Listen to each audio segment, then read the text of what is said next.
Good evening, everyone. We have to have 3 minute limits. We got 3 signed. Running just a minute or two behind here.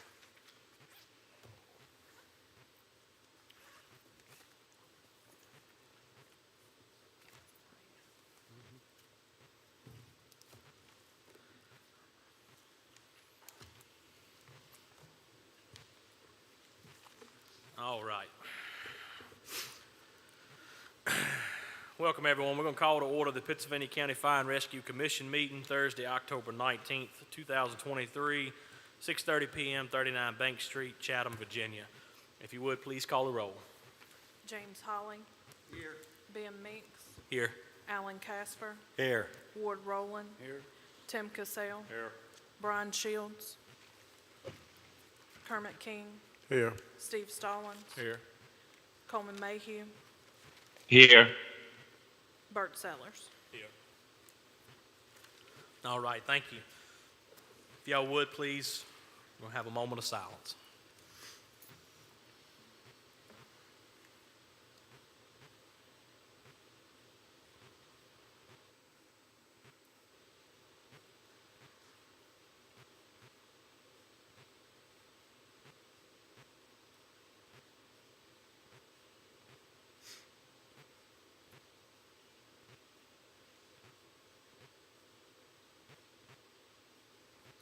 All right, thank you. If you would, please rise. We'll do the Pledge of Allegiance. I pledge allegiance to the flag of the United States of America, to the republic for which it stands, one nation, under God, indivisible, liberty and justice for all.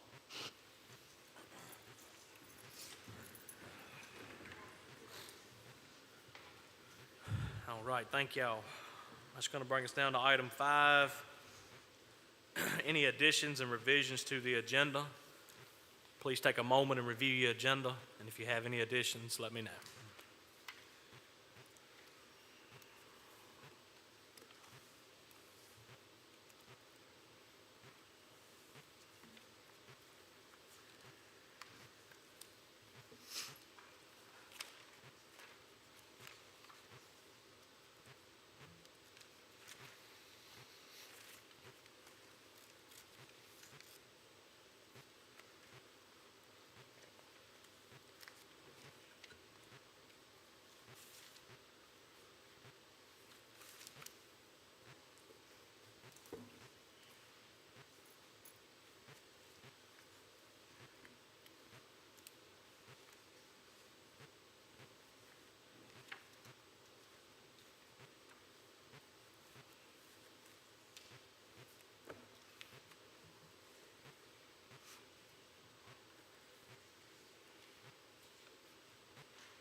Any additions to the agenda?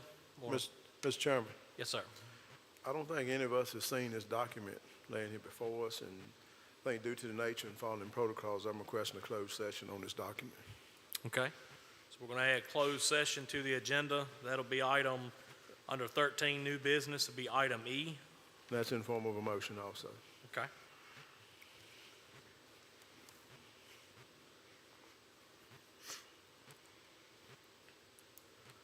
All right, any other, or do we have a second on the motion to add that to the agenda?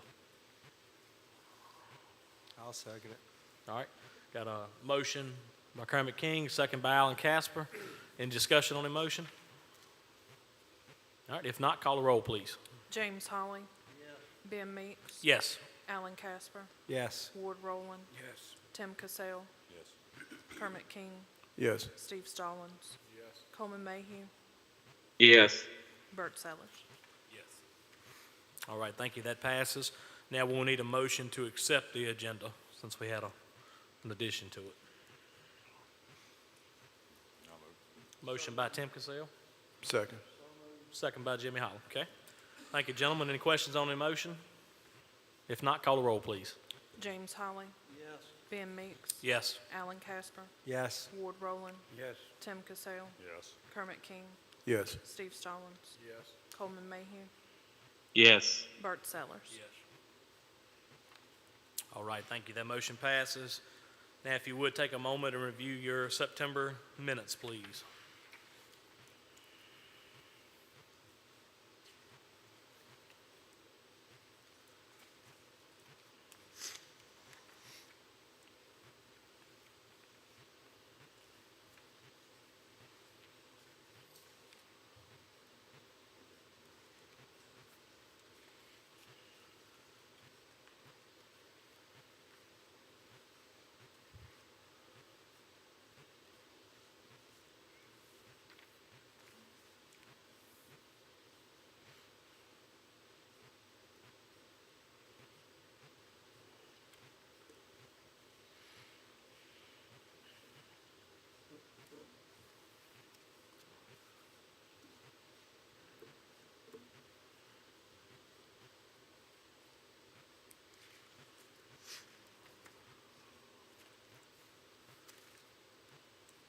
All right, do I have a motion to accept the minutes from September?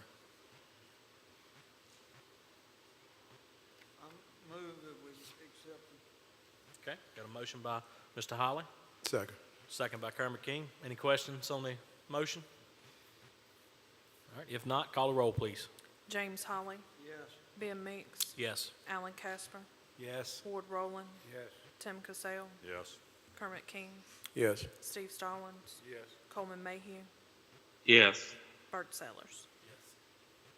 All right, that brings us down to item 8, presentations. Brandon Gautier is here to represent the Special Operations Team. So Brandon, if you would, come on up, brother, to the podium.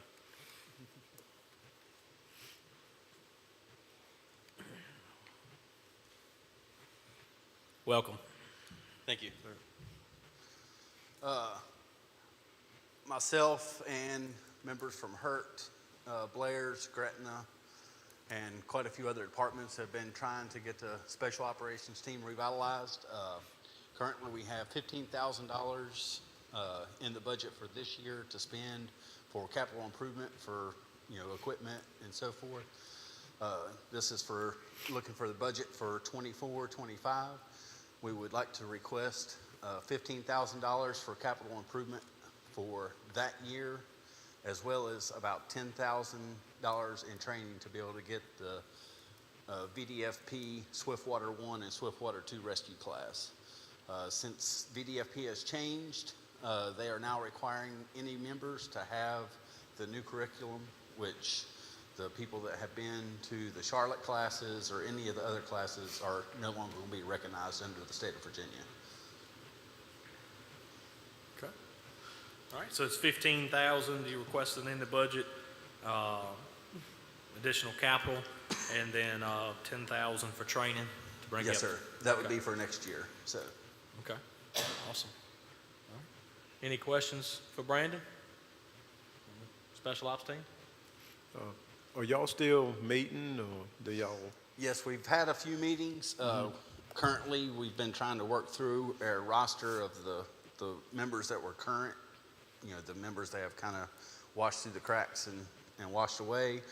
And we've developed a new application and been working on some new bylaws to accept new members. So hopefully at the first of the year, we'll be ready to roll that out and hopefully open our application process up to everyone else in the county. I know Gretna has sent, I think, 11 to the Swiftwater training here recently. We've sent 3.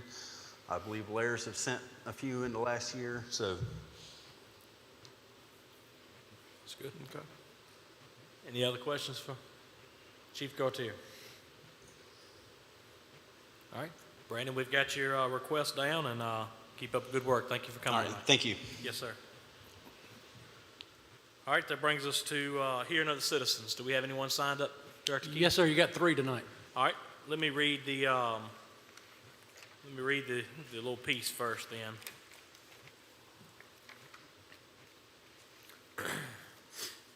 All right, hearing of the citizens. Each person addressing the board under hearing of the citizens shall be a resident or landowner of the county or the registered agent of such resident or landowner. Each person shall step up, give his or her name and district in an audible tone of voice for the record, and unless further time is granted by the chairman, shall limit his or her address to 3 minutes. No person shall be permitted to address the board more than once during hearing of the citizens. All remarks shall be addressed to the board as a body and not to any individual thereof. Hearing of the citizens shall last for a maximum of 45 minutes. Any individual that is signed up to speak during said section who does not get the opportunity to do so because of the aforementioned time limit shall be given speaking priority at the next board meeting. Absent chairman's approval, no person shall be able to speak who is not signed up. Who's the first individual? Director Key. Spencer Nolan. All right, Spencer, come on down, Chief.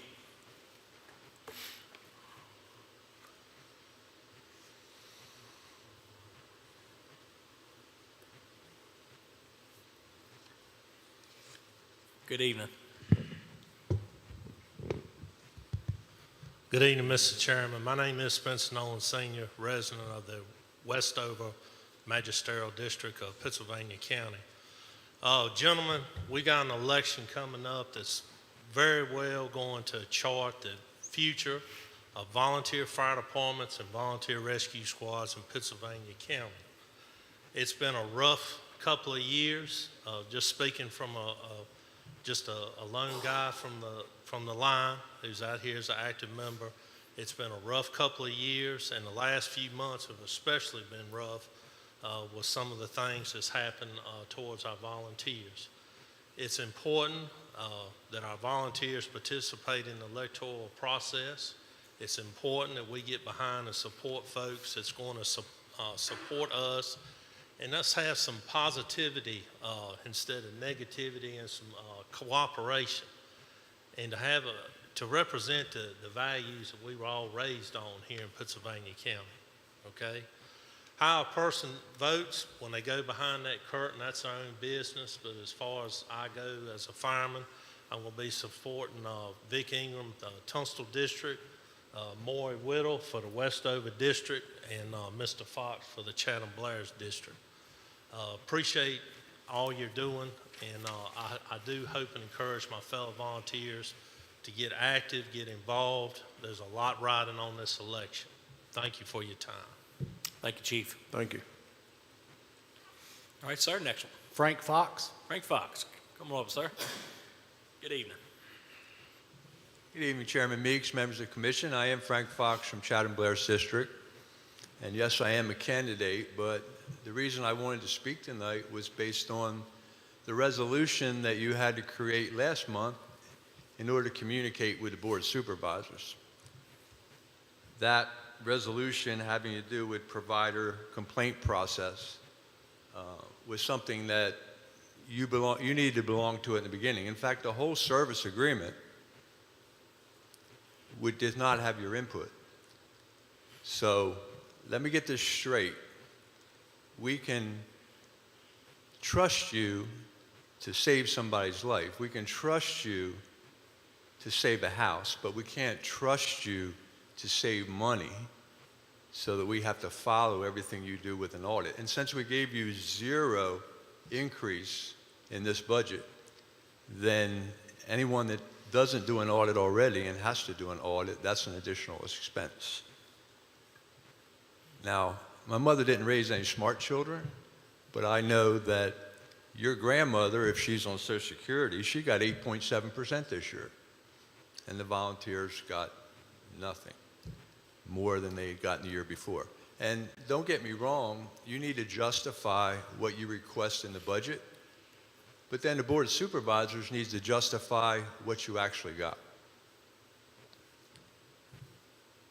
I know that I've been to Renan, I've been to Gretna, I've been to Bachelor's Hall for all kinds of fundraisers, and I'm not running for clerk, and they're certainly not in my district, but having decades of community service, I respect those who give freely of their self for what they do, and that includes fire and rescue. And also know that in 48 years in business, if you budget no more money, you are deferring something until later. Now, someone that is not exactly in good terms with volunteers on the Board of Supervisors this week said that you're agitated. I think you're probably outraged because no one should be treating the volunteers the way they're being treated. And I can tell you that after November 7th, the war is over. Thank you. Thank you, sir. All right. Next one, Director Key. Joshua Jennings. All right. Mr. Jennings, come on up, sir. Good evening. Good evening, Commission. My name is Joshua Jennings. I'm a resident of the Chatham-Blair's District, also a landowner in the Tunstall District and business owner in the Tunstall District. Additionally, I am on the ballot for the Chatham-Blair's District for the Board of Supervisors seat. The reason I'm here is to publicly reiterate my support for the volunteers that save this county millions upon millions of dollars. Our volunteers selflessly go in the evening, every evening, during the day, every day, and during the middle of the night, even when they may be sleep deprived, they may be tired from a long days of work, and they help every individual in this county. Whether there's a fire, whether it's an older lady or a young gentleman having a heart attack that's unexpected, they are there. It's shameful that our board and our agencies have had such a spat in the last several years. When businesses are looking to come into this area and residents are looking to locate, the last thing they want to think about is there going to be help when I need it? Because that is something that most places will evaluate as they come in. The volunteers aren't a problem. Apparently there's an issue with funding or providing it, and I really don't see there's an issue with that going forward with the election after the 7th. This commission exists solely to make sure that the needs are met of the community, and I believe this commission and the chiefs are doing a wonderful job of that. So that being said, after November the 7th, hopefully all of this hubbub about the fire and rescue squads and the EMS will go away, because to go forward and make a brighter future for Pittsylvania County, this is not something that we need to be looking at. Basically, it boils down to the people need to have reassurance that everything is being funded, everybody's where they're supposed to be, and the volunteers' needs are met. And that's the position I will take as Board of Supervisors for Chatham-Blair's.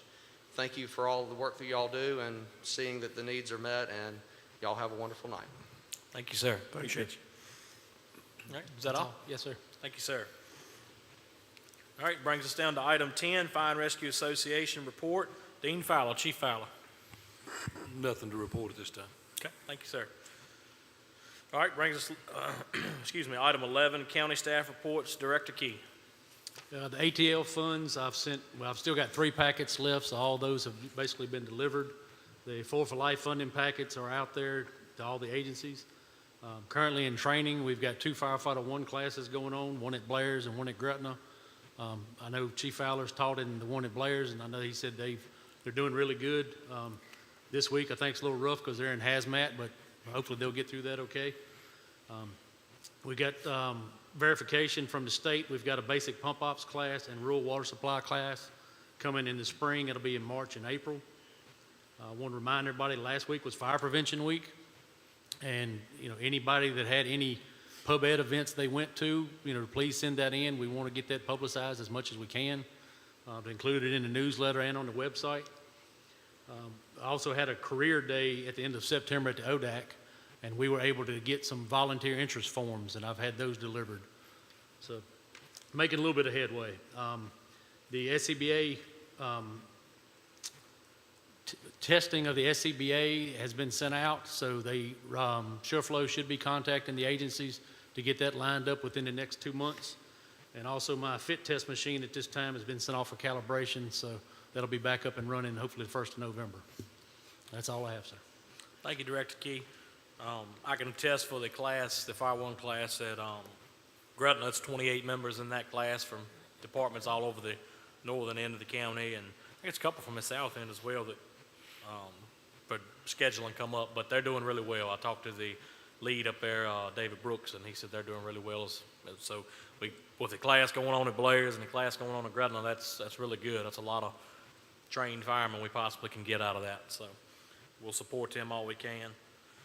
All right, any questions for the director on the update? All right, thank you, Director Key.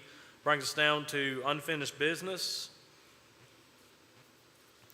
The only thing unfinished business I wanted to ask Director Key, and I guess this would be for Vic Ingram as well, the motion we made for the service agreements, was that taken to the board last month about the way the complaints will be handled and the notification process? Yes, sir. Okay. Yes, sir. Okay, all right, just if we can, that body accepted that motion here. I think it was a 6-1 vote or 7-1 vote, and I can't count tonight, but if y'all could just pass that up the chain. Thank you. Yes, sir. Any other unfinished business?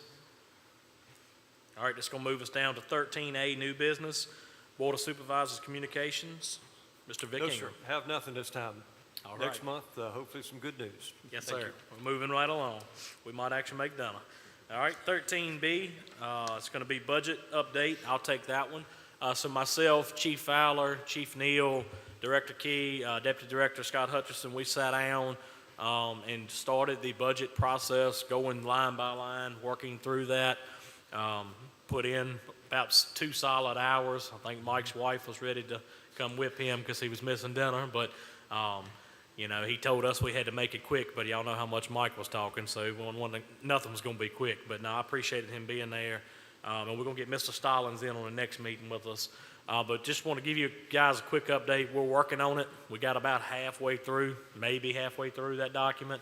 It's a whole lot to look at and to take in and process, and you know, we understand that there's not an unlimited amount of money, so we're trying to make, as Mr. Fox said, we're trying to make justification for each request, but, you know, there will be some increases that we're asking for. That's just going with the, you know, with inflation and the way it is. So we hope to have a good update for this commission next month, and I think that'll put us right in line with the budget process, because we have to have that into Kim at December. Is that correct, Director? Yes, sir, at the end of December. The only thing that the CIP has changed, she just told me the other day, we need to get that in November 1st. She said, give me a few days leeway. So if we need to meet again to discuss anything CIP-wise, I need to go ahead and get that in. Okay. All right, we'll have a quick discussion and get that over to her and get this body updated once we get that finalized. But I know that's all I have. we worked on that first, so. Yeah, we should be pretty If we close. had anything else we needed to add, I just want to make sure everybody was aware need to get that in, so. And I definitely want you guys, as well as the Fire and Rescue Association's input, so we'll try to get that pushed out pretty quick. All right, that brings us down to 13B, 13C, recruitment and retention. Vice Chair Kermit King.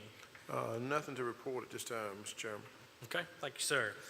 All right, this brings us down to 13D, new business, CIP, funding, fire and ambulance rotation. This is going to be Director Key. Yeah, well, it had come to my attention that a lot of the departments didn't know the rotation, so I wanted to bring it tonight so we could show it to everybody, the formula that was set up a couple years ago on the fire trucks and also the ambulance. So that way, we included it in your packet, but I'm also going to email it out. So that way, everybody's aware of the rotation so they can, you know, hopefully get prepared to purchase trucks. I know apparatus are going through the roof, the fire and the ambulances. So hopefully they can make preparations for when their year comes around to get the money.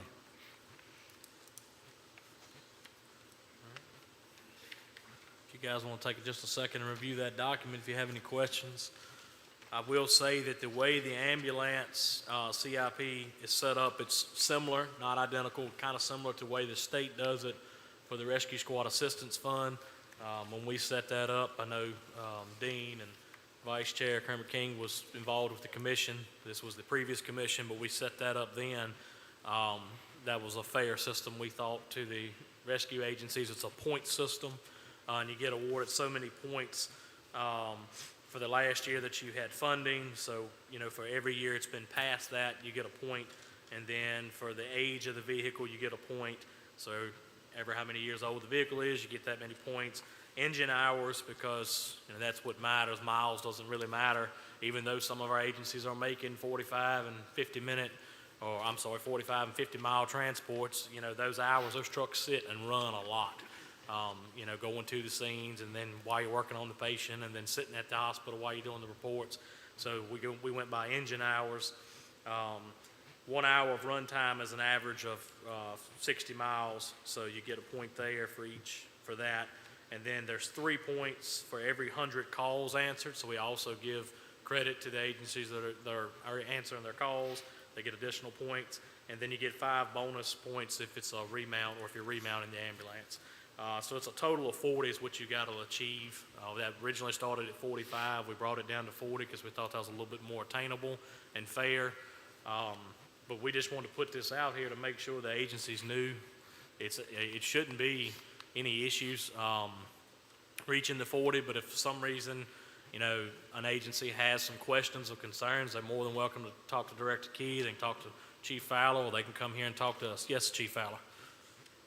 One thing I had asked of me yesterday, somebody that was interested in trying to submit a request for ambulance, the current truck they have doesn't have an hour meter. We need to figure out what a conversion for, I don't know if we're going to do it by mileage or, I'm sure there's a standard out there somewhere that tells you that, but their truck don't have an hour meter. And the new one I just bought, I went and looked, it doesn't either. So that's going to be something we need to address. On that paper, it shows a 1 hour of run time is an average of 60 miles. Can't we just cross that backwards? Okay. I didn't realize that when they asked me yesterday, but I'll relay that to them. Okay. Yeah, you think I would have caught that. I just read that and didn't even realize. I was like, oh, man, we must have missed that, but it's right there. Well, no, but that's if you got the run time. Yeah. And like, we just got to convert it the other way since they don't have the hours. So Right. they've got the mileage, they just won't have the hours. That's right. So So we we can can just do a little convert bit of that, division, yeah. take your miles and That's divide right. it. That's right. Yeah, we can Okay. convert that, so that wouldn't be a problem. If you'll let them know that, Chief Fowler. I will. All right, thank you. And again, like I said, if any agency has any questions or concerns, they can talk to Chief Fowler. They talk to Public Safety. They can call me, or they can come up here and speak, talk to the commission. But we just wanted everybody to be aware. And then as far as the rotation, there is a rotation for the fire truck money, and it's based off when you previous got it to when you get it next. Now, I will tell you guys, I'm just being honest here, it's going to be tough for any agency going forward to buy a new fire truck. I'm just going to be straight up with you. Because Pittsylvania County currently is at $200,000, Director Key. Okay, a 6-man cab engine, basic truck is going to cost you around $900,000 now.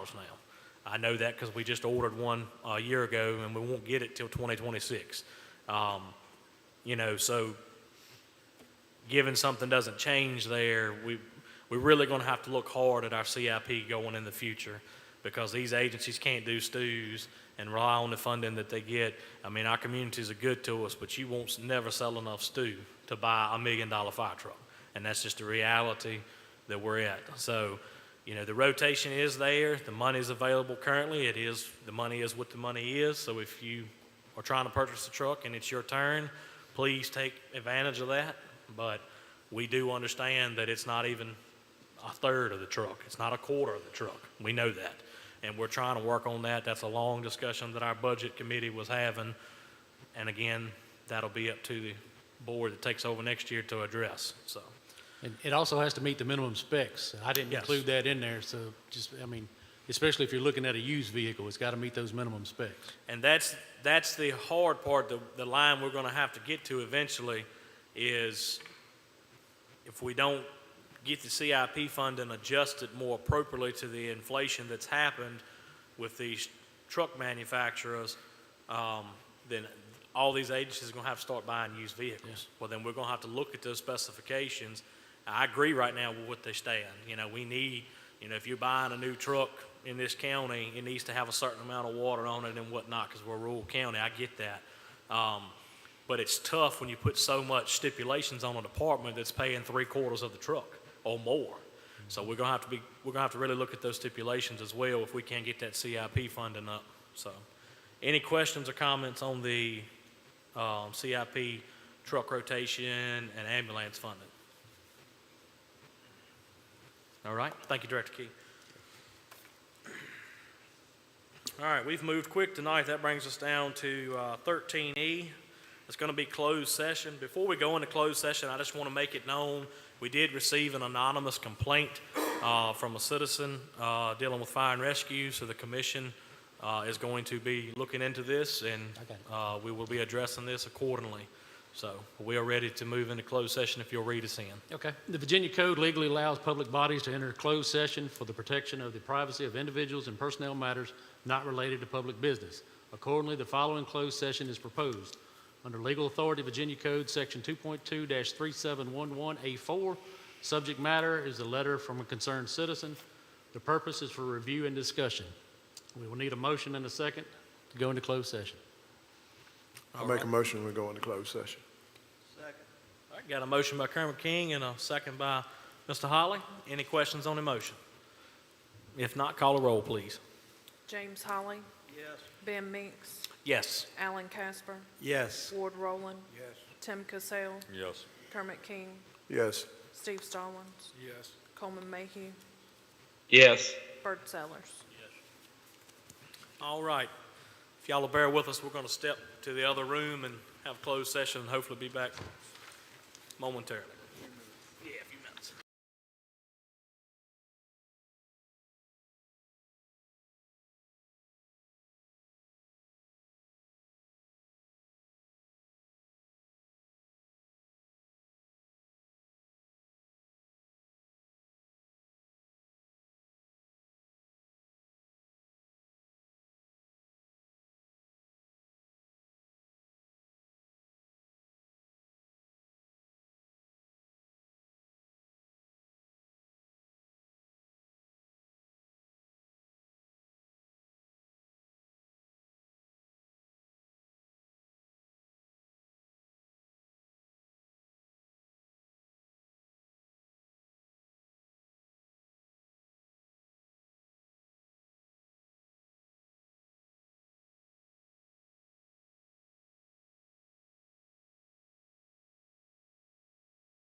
Oh, you did?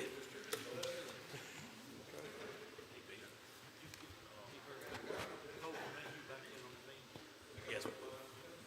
Is Coleman back in with us? Okay. All right. All right, we're going to come out of closed session now. Director Key, if you'll read us out of closed session. All right, be it resolved that the meeting of the Pennsylvania County Fire and Rescue Commission on October 19, 2023, the commission hereby certifies by recorded vote that to the best of each commissioner's knowledge, only public business matters lawfully exempted from the open meeting requirements of the Virginia Freedom of Information Act and identified in the motion authorized the closed meeting were heard, discussed, or considered in the closed meeting. If any commissioner believes that there was a departure from the requirements of the act, he shall so state prior to the vote, indicating the substance of the departure. The statement shall be recorded in the commission minutes. We'll need a vote. All right, have to have a motion. Motion right? and a vote, yes. Yep, second so I have a vote. motion to come out of closed session. So moved. All right, motion by Commissioner Casper. Do I have a second? Second. Second by Kermit King. All right, call the roll, please. James Holly, Yes. Ben Meeks. Yes. Alan Casper, Yes. Ward Rowland, Yes. Tim Cassell. Yes. Kermit King, Yes. Steve Stallings. Yes. Coleman Mayhew, Yes. Bert Sellers. Yes. All right, thank you, gentlemen. We are now out of closed session. All right, we have no action to take on the closed session matter tonight, other than we want the public to know that we are addressing the concerns, but there is no concerns that need to be reported any higher as far as Office EMS or anything of that nature goes. There is no concern to public safety and to our fire and rescue services. So we will be addressing those matters as we move forward, and that's all we have to say on that tonight. All right, that brings us down to 14, other matters from the commissioners. Let's go this direction over here tonight. Chief Fowler, start with you, sir. All I gotta say is, if you will, make sure you keep your volunteers in your thoughts and prayers. We've got some that are really sick, dealing with some issues, as well as battling to take care of the public, answer calls. I was telling them at the Fire Rescue Association meeting last night, I've had an opportunity to teach the Firefighter 1 class at Blair's 2 days now, or 1 day and 1 night. And those folks are putting a lot of heart and a lot of effort in it. And it takes that to get through that program, and keep them in your thoughts and prayers. And the ones that's out there, that's fire chiefs and rescue squad captains, give them all the encouragement you can. They need it, and it'll mean a lot to them. Thank you. Thank you, Chief Fowler. All right, Mr. Vic Ingram. Mr. Chairman, thank you, sir. I just long for the day that we collectively can be so grateful for all the men and women that serve this county sacrificially day in and day out, without any nonsense and bickering and nasty politics. But that day shall come. Thank you, sir. Thank you, sir. Commissioner Casper. I'd just like to thank our guest tonight that took the opportunity to speak. I really do appreciate it. It's nice to know that we are appreciated. I've spent 41 years as a volunteer serving Pennsylvania County, and I plan on doing it a lot longer. So thank you. Thank you, sir. Commissioner Sellers, Bert Sellers. I'm like Alan Casper. Thank you, gentlemen, for coming and speaking tonight. That's running for the board. I appreciate y'all's time and effort being here. The board members that are on the board, Vic and the gentleman, I hope that everybody recognizes who's here and who is supporting the fire and rescue in this county. They continually show up here and show interest in our meetings, and I appreciate it. Thank you, sir. Mr. Holly. I too appreciate all the candidates and board members that are present, Mr. Tucker, Mr. Ingram. And thank you for y'all coming to talk to us tonight and expressing your concern to support fire and safety in this county. Thank you. Thank you, sir. Vice Chair, I'll come to you last. All right, Director Key. Nothing, sir. Thank you. All right, thank you. Mr. Ward, Ward Roll. We couldn't do anything without them, and I appreciate them being there for us. Thank you, sir. All right, Mr. Stallings. It's always good to be here and to hear everybody voicing their opinions on what we're doing here is pretty good for this commission for sure. But, you know, I always try to thank my volunteers and our police officers when you see them, because everybody has a tough job these days. It's nothing easy about any of this. And hopefully soon we'll be able to just talk about the matters at hand. Thank you. Thank you, sir. Mr. Cassell. Yeah, I just want to thank everybody for coming out and supporting us.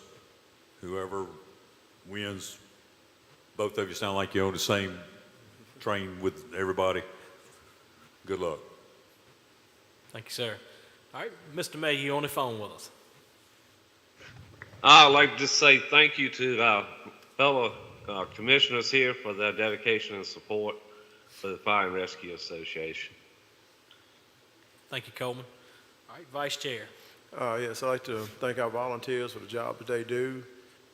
Thank you for the candidates that came out tonight to be with us, even the ones on the board that are serving with us. We see some of the same ones all the time, Mr. Ingram, Mr. Tucker. And lastly, I'd like to say I'm proud to serve up here with all these men on this panel. Thank you, sir. Just to re-echo some of what my colleagues have said, thank you to all that came and spoke tonight. Good luck on the election coming up. Thank you for being here. That matters to us. It means you're listening, and we hope that you guys, whoever gets elected, can make some change for the positive. I want to thank Mr. Tucker for coming out tonight, and of course Mr. Ingram for always being here and taking care of us. I want to thank this body. You know, the commission has a tough job of trying to keep everybody happy and kind of be the middleman, and you know, I think we've got a good commission. I really do. So I hope whoever wins these elections going forward, I hope you'll keep these gentlemen on here for a little while longer. They do a good job. I want to thank Public Safety for Chris getting all of our packets and stuff together and addressing concerns. I call him and text him all the time, and he probably doesn't like to see my number, but I bother him a lot, so I appreciate him and Scott and Casey and the whole bunch. And I just, you know, kind of what Chief Fowler said a little while ago, keep your volunteers in your prayers, guys. You know, with the way the economy is right now, we've got a lot of volunteers, just like our average citizens, that are struggling to make ends meet. They're working 2 and 3 jobs, and then they still come out all hours of the night and all hours of the day, because I worked third shift for 5 years, so I know how it is to go with no sleep, working third shift especially, and that's when you have the weakest time, I would say, for volunteers is during the day, because most people's at work. You know, I sat last week, and I'm just going to use my station as an example because I was there. Myself and Commissioner Casper and several other members, we done an EMS standby Friday night. We also ran 6 EMS calls that night, a couple fire calls, 2 transports to Lynchburg that night with some really critically ill, sick people in this county, providing good care, ALS care. We come back with no sleep. I had a bunch of young ones, 12 to be exact, that are taking firefighter 1. They all stayed and helped get all the calls and stuff done. And it just so happened we had a stew that we were starting at 2 a.m. And so all of them stayed up all night long to help get everything ready for the stew and start making the stew so we can fundraise and make a few dollars to keep doing what we do. And then at 8 o'clock that morning, because every Saturday, this Firefighter 1 class is a demanding class. Chief Fowler can tell you better than I can because he's an instructor. It's about 180 or plus hours. Very physical class and mental. You gotta read and study and pay attention, and then you gotta go out and put the gear on and go do the work. It's 2 nights a week and every Saturday, and their class is doing every Sunday. My 12 guys that stayed up all night long was dragging, then went in class, sat in class all day, and then come out and done practicals all afternoon. We about had to put them in the vehicles after the day was over, but that's what they are doing for their community, and that's what needs to be told. That's a story that needs to be told that happens all over the county. All these agencies are doing it. I'm just using mine, but Chief Fowler can tell you he's got it on the south end of the county, just like Renan and Brosville, and 21 agencies are doing those exact things, and that's what the public needs to know, that our people are sacrificing and fighting for, to make sure we're keeping them safe, and we're training, and we're doing what we're supposed to. And so that's why we have these meetings are important, to try to make sure that we properly fund them so they can take a little bit of that off their mind. They don't have to worry so much about doing those stews, that they're properly funded so that they can make sure they're getting their training and they're able to help our citizens. That's all I got to say. Good luck to everybody in the election, and y'all have a good night. Meeting adjourned.